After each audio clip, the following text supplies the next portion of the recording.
Hello, everybody. Thanks for joining in for our session on elevating customer connections with Alyssa from Yankee Candle and Roger from Foot Locker. Thank you both for joining me today. We are privileged to have these two guest speakers here to talk with us a little bit about the relaunches of their loyalty program and how both Yankee Candle and Foot Locker are using loyalty to deepen connections with consumers.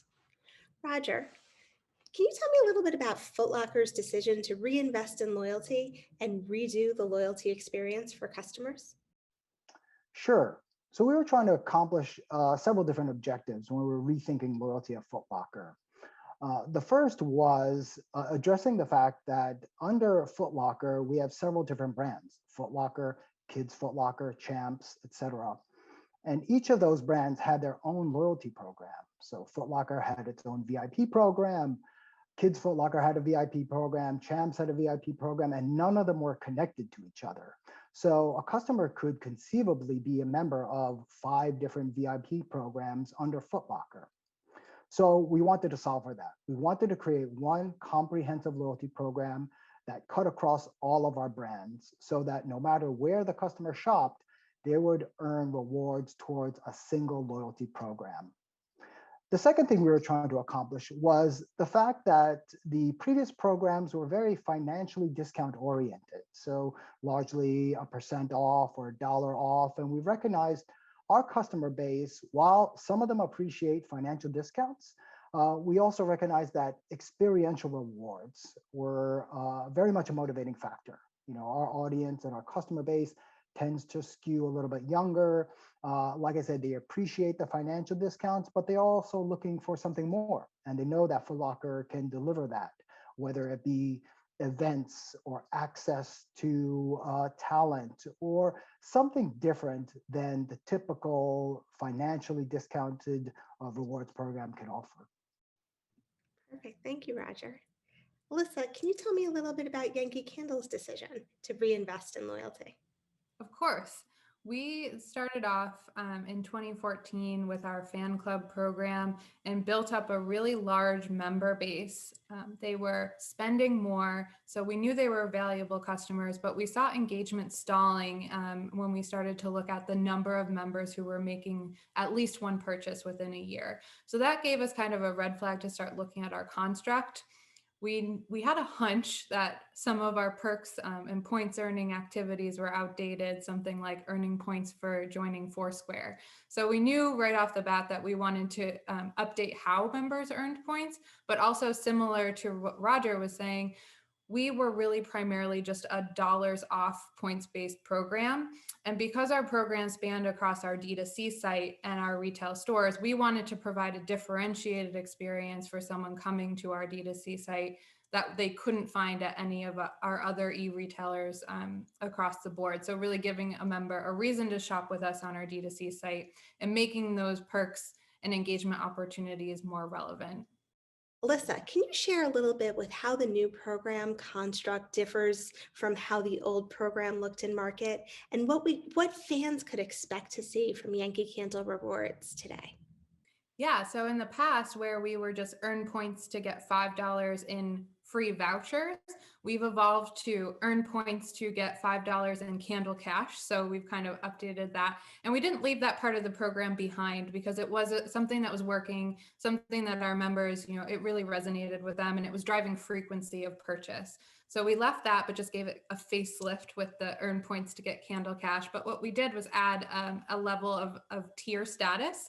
So in the past, we just had one member base. Now today we have fragrance fans, those who just joined the program, and fragrance lovers, those who have earned 1,000 points in the program.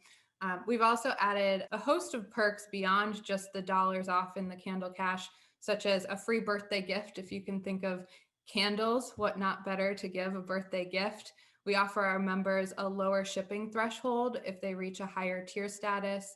We offer points acceleration, so earning more points once they get to the top tier status. And we also offer points for things like writing reviews or taking our fragrance quiz, which is super important to us online because it's giving our members a way to kind of find a candle that might work for them when they can't smell it online. I love it. And Roger, can you tell me a little bit about what FLX feels like and looks like today compared to maybe the VIP programs of before? Sure. We feel like it's completely transformed loyalty within the organization. Right? Like I mentioned, it was a shift from financial discounts to more experiential rewards, but we also shifted to a points-based economy. Right. So for every dollar you spend, you get 100 points, and then those points can be utilized in an online redemption center. Again, something very new to this program. The previous program was just they tracked your spend, and then once you hit a certain spend threshold, you would automatically get a discount. Right, so very different, but also very engaging for the member. Right, hopefully, what we're seeing is encouraging members to constantly come back, check what's in the redemption center. We're able to send a lot more interesting communications about it. Check out the newest redemption center item, or check out this new benefit. So yeah, much more engaging and just much more interactive, and quite frankly, much more fun to manage because there's so many more different elements to it. Both of them sound like very fun and engaging programs. Let's talk a little bit about 2020. So 2020 put a wrinkle in all of our plans, and created very difficult and challenging business situations and environments for all brands and retailers alike. Can you talk a little bit about the impact of 2020 on your brand's business and how loyalty enabled you to position yourselves differently or help absorb some of the shock that was created as a result of some of the, chaos that may have come about when the pandemic started? Roger, how did FLX help to support Foot Locker through this period of time? Sure. So just to give you a little bit of the history for 2020 for us, we launched FLX in February of 2020, so February 4th precisely.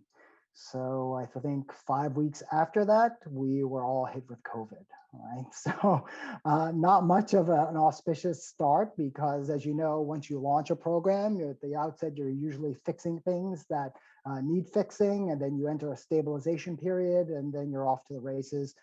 We never really felt like we got that stabilization, right, throughout 2020. And it was challenging, to be honest. Like I mentioned before, we revamped our loyalty program to be more experiential. And what happens when those experiences go away? What do you do in that situation? So the team, to its credit, did a lot of work to rethink, okay, we're not going to have an all-star game this year. We're not going to have these events that we typically have access to. What do we do in that case? And we had to rethink our redemption strategy. Though knowing those things are not going to be available, what do we offer?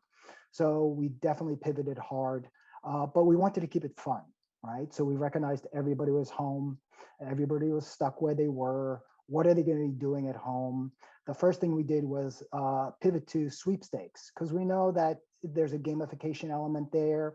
So we did a stay in and win sweepstakes series where we focused on things that were to be utilized for exercise, knowing that people were going to be home. So we gave away a Peloton, gave away a mirror exercise tool, gave away these fun things, knowing that that would probably be the focus for the near term, and who knew it was going to be for the foreseeable year. So that was a hard pivot. That actually really did well. So we recognized that as people were home, they were still engaging with us in the communications, which was great. They appreciated these types of awards. So it was pretty successful for us. And we were able to maintain the metrics that we set out for even before COVID hit. So it was good in that we were able to re-strategize and still stay effective for the organization. Yeah, and those pivots really make a difference with connecting with customers in this uncertain time, certainly as we've all felt it. And we've seen a lot of brands making some of those hard adjustments, kind of shifting gears pretty dramatically to meet the customers where they were, and using their loyalty programs as a great bridge to do that. Alyssa, I know that Yankee Candle was getting ready to launch as the pandemic hit. Can you share a little bit about what your launch experience looked like in the midst of everything that was going on around us? It was certainly different than planned. We had planned to launch in March 2020 and really step back at that time to think about what we might do. And so we decided to wait 2 months and launch in May 2020 instead. And in those 2 months, we built out a different strategy in terms of our marketing tone of voice. We extended some of our coupon expiration dates for a birthday reward or for our candle cash to make sure they were extended to when we thought stores might open, and we continued to extend those as we knew more. But what it really helped us to do was fill a void in some of our CRM efforts and some of that marketing tone of voice, where we typically would say we're X% off on a certain category. And in most of our emails, we were able to really pull back. And with a happy challenge with production facilities being deemed non-essential, we were limited in our inventory. So we had to find a creative way to keep our customers engaged without giving them these really deep discounts and promotions to blow out of our inventory. So that's where the rewards program came in, to give that CRM effort something to talk about, something to keep our consumers engaged and excited about, and then something to market that wasn't a product specific and wasn't at risk to sell down on inventory. So that's where we took the time to really engage with our customers to talk about what the program was, what the different construct was with the relaunch, what the exciting ways that they could earn points for, like taking the quiz could be, that wasn't necessarily, buying a product at a specific price. And so that really helped us through the pandemic, really finding a good CRM cadence and learning more about our members where we couldn't promote as much. Yeah, and it's really been wonderful to watch the Yankee Candle program as it's relaunched in market, particularly in this period. We talk a lot with brands about the home being the hub and meeting consumers where they are. And both FLX and Yankee Candle Rewards really have done that. And Alyssa, you bring up a great point that a lot of brands have struggled with inventory, right? The supply chain implications of 2020, not lost certainly on retailers. So really being able to adjust and help surround your organization with what was working, what could work, right? That right tone of voice without being so promotional. It will be interesting as we follow both of your programs out of hopefully soon a pandemic timeframe to see where these programs go. But I know that they've both been hugely successful to date. Roger, can you share a little bit about some of the insights and results that FLX has seen since the launch? Sure. The program, like I said, has been pretty successful despite COVID and the store shutdowns that we all had to endure. And we were concerned, to be honest, at the outset to say, do we need to adjust our KPIs and forecasts for the year? And knowing that it's just so radically different and we don't know. But what I said was, let's just press on, and if we fall short, we fall short. But I think what we will continue to say in the organization was, look, this is going to be a year of learnings for us, regardless of what happens. Even if COVID didn't happen, we would take the year and not make any drastic changes or be rash and make, snap decisions. Let's learn, because this is so different from our old program. We need to get a foundation of insights and learnings. The great thing is, as far as KPIs are concerned, even not having to adjust the forecast, we met our goals for the year, which is exciting to see. And if you listen to any of our earnings calls, you'll hear a lot of statistics for each of the quarterly earnings calls mentioned, where FLX was talked about, which is great to hear. Also, it's great to see the company supportive and wanting to talk about the loyalty program. It was mentioned that we, at the end of the year, surpassed 17 million members, which is terrific. For our first year, above what we had forecasted. There was also some mention of just overall sales of FLX members being higher than non-members, as well as order frequency. So all the typical standard KPIs that you would track against are doing well. But we also recognize there's a lot more that we could be tracking in the program, in our members. So we're taking 2020 as, like I said, the learning year, and applying that to see what do we do differently this year. And I think we're all feeling like there's a light at the end of the tunnel here. What can we do to really ratchet up things that we want to improve in the program, things we want to add, and hopefully get back to the more experiential rewards that we've been talking about for the better part of a year. Perfect. And Alyssa, when Yankee Candle looks back at not yet a complete year, but almost a complete year, any really great learnings that you all have had, whether it be insights from consumers, reactions to the programs, or even some financial metrics that have really been inspiring for your team? We've heard some great feedback from our consumers, and I think we were careful to test the program out before we rolled it out to make sure that the feedback would be positive. We're still learning as we go, but across the board, we've seen members purchasing more frequently than non-members, spending more than non-members.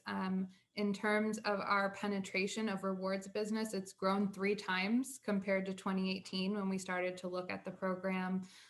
So those are all great metrics. And then in terms of member acquisition, we started with a pretty big base, but we're seeing 1 in 4 members new since May 2020. So I think that's great. You know, people are really excited about the new program, and we're continuing to engage the existing base.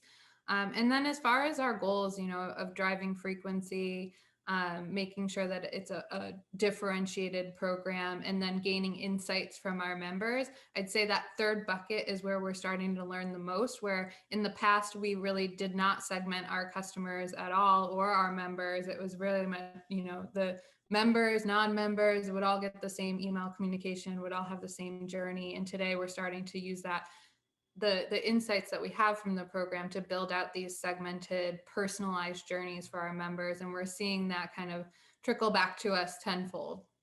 Yeah, and I imagine as you look to the future, that will be a strategy that you're going to continue with. So as you look out at a new year, and the finishing up the first complete year of the new revamped program, what do you see being as some of those key themes you're interested in continuing in 2021, and things you may want to try in 2021 that you didn't quite have the chance to do yet in your program?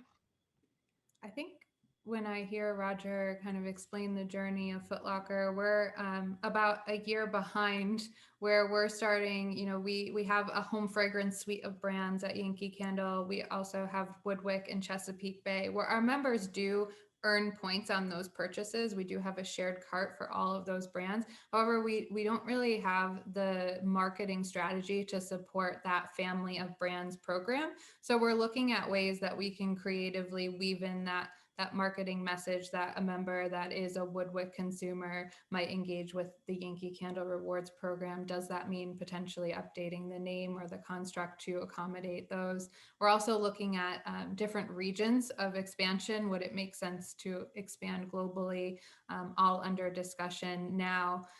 So I think all of those things are great. And then we're continuing to look at the portfolio of reward benefits beyond dollars off that we could offer. You know, how can we, you know, engage our member base more with things potentially like samples or physical products or giveaways, sweepstakes, things like that. Perfect. Well, we're so excited to see where the Yankee Candle Rewards program is going to go. Roger, as you look ahead and you look at 2021, knowing that so much of your program was really going to be around, you know, maybe sports experiences, maybe those fan experiences in events and stadiums. And you guys have done such a wonderful job of connecting with that consumer, bringing the home to the forefront, being with them when they were there, encouraging us all to still wear and buy our new sneakers. What does 2021 look like for FLX? Yeah, like Alyssa, we're going to look to really expand our rewards offerings, you know, hopefully to incorporate those experiential rewards that hopefully will come back soon. But we're also looking beyond that. I think one of the interesting things that we're recognizing is the Foot Locker customer is a very diverse customer base. Yes, we have the diehard sneakerheads, but we also have more of the casual shoppers, right? That might just stop in a store for a pair of sneakers and they sign up for FLX. So we want to make sure we address all the different types of rewards and loyalty customers that we have. And we're recognizing that they're interested in a lot of different things. We're looking at physical goods as well to add to that, to our catalog. We're looking at expanding the types of benefits we also provide, recognizing that if you're a higher tier member, you expect a higher tier of benefit. So what could we offer that makes sense for both the sneakerhead type customer and maybe the more casual customer? So really want to ramp up from the benefit side as well as the redemption side. Perfect. Well, it sounds like very one-to-one communications, relevant experiences for your biggest fans, both of you, in the upcoming year. And we're excited to see both of those programs continue to grow, continue to evolve, continue to lead your independent spaces, and also delight fans and consumers every day. So thank you so much for sharing your stories with us. I know that it's been an exciting first year of program launches, a lot of really great learnings as you've both set out to do, and we're really excited to see where both Yankee Candle Rewards and FLX go in the future. So thank you for taking the time today.